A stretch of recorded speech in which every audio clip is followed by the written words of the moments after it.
koha täites teksti joondamise jaoks või võib ka öelda teksti raamis teksti joondamise jaoks tuleks kõigepealt aktiveerida soovitud kohatäide, tekstiraam.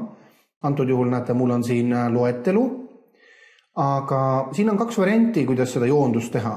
Kui ma tahan üksikuid lõike joondada, siis ma peaksin selle lõigu ära märkima. Juhul, kui ma tahan terves tekstiraamis korraga joondada, siis tuleks klõpsata tekstiraami joone peale. Nii et näete, sellised nurka tekivad sinised kastikesed. Ja nüüd seejärel joondamise nupud on siis nii nagu ka Writeris ja samuti nagu ka Calcis.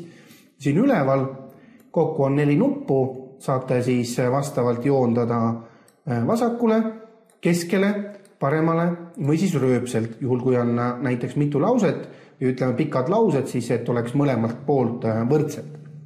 Ja nüüd näete, et kui ma siin vastavalt siis klõpsan, siis kogu tekstiraamis olevat teksti, on ta siis täpploetelu lõikudena või on tavaline tekst, joondatakse siis vastavalt sellele, kus ma klõpsan.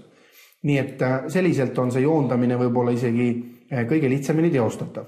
Kui te soovite üksikut osa, siis märgin ära näiteks ühe lõigu ja seejärel klõpsan siis vastavalt soovitud joondusele, et teda joondada ka siis keskele või paremale või näiteks tagasi vasakule.